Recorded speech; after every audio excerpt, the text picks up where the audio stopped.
ila dhegeysta. Nej, men det finns väl muslimer som också är en minoritet, menar jag. Nej. Är det så fel att bära hijab i nästa partiledardebatt? Ja.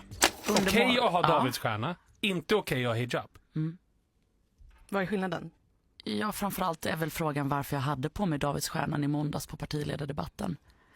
För att vi har en judisk minoritet i Sverige idag som behöver utstå enorma hot och hat i sin vardag. Ja, det fattar jag vad du menar med. Men jag förstår inte varför det är bara blankt nej. Varför är det inte då så här, ja, skulle vi uppmärksamma den här utsatta gruppen så skulle det självklart vara okej att bära en hijab. Men varför ska du ha på dig en hijab? Ja, men av samma anledning som en Davidsstjärna då? Ja, men det finns inte en samma anledning. Nej, men det finns väl muslimer som också är en minoritet, menar jag. Nej. Alltså, ja. Nej, men wareysigan ayaa waxay siisay gabadhan asalkeedu kasoo jeedo reer Falastiin, waxay siisay raadiyaha Betri.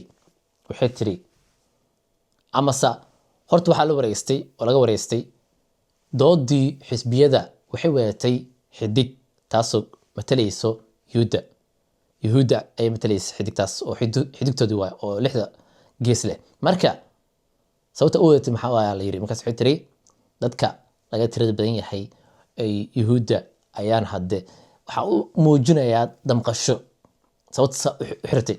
markaas waxaa lagu yiri okay dooda xigta ma xira doontaa xijaab. markaas tir may waxay tiri yuhuudda waa laga tira badan yahay oo dad yar waaye inaad taageero waa. markaas waxaa lagu yiri muslimiinta xataa waa laga tira badan yahay oo hadda fuquuqa ku socdo maxaa u soo xiran lahayd xijaabka. markaas waxay tiri hasla barbar dhigin isku mid ma ahan ma soo xirinayo camal waa si toos u tiri. gabadha asalkeeda waa reer Falastiin, dadkeeda xasuuqa ku socdo. maanta xisbi waxay heesaa la dhaho liberal kaas iyo sidoo kale kuwa cunsuriinta SD isku group yihiin oo midigta ka wada tirsan yihiin. waxay isku haayeen qadcas isku haayeen laakiin hadda waa isla leefayeen in macaad maaha. mashruuc weyn ayaa kuwan cunsuriga soo qaaday kuwan dhan uu keenay oo midigta. waxaa la caynayaa islaamka, diinta islaamka wax laga sheegayaa. heer waxay gaartay xataa xisbiga Christian Democratna gabadha hogaaminaysa inay tiraahdo diinta islaamka in la bedelo waayo oo la casriyeeyo wax kasta ay ka tagaan oo caadi iska dhigaan. xijaab la tuuro, salaad iska daaya, si caadi u dhaqma, caba cuna. iska badaa kan cunsuriga groupkaas sidii u caynayaan muslimiinta islaamka iyo sidoo kale masaajidada iyo yacni inna caadi maahan.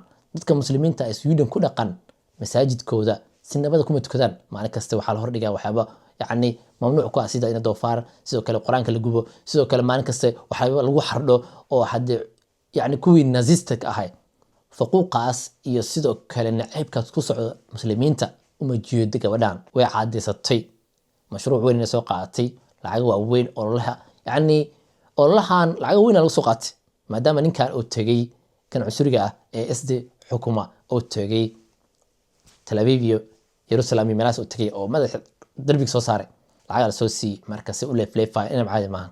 groupka marka midigta ah kulligood waa nacayb in caadi ahayn ay u qabaan diinta islaamka iyo muslimiinta iyo sidoo kale xataa waxay diidan yihiin masaajidada xijaabka gabdhaha waxay leeyihiin waa lagu qasbay waa li in caadi ahayn ayaa socoto. marka hal la codeeyo muhiim waa inay codeysiin dhinaca u codeynaysiin waa ogtihiin haddii kale dee iska fadhiista gurigiina halid ku yimaado sidoo kale halidin faquuqo sidoo kale sharciyaasha ka qaato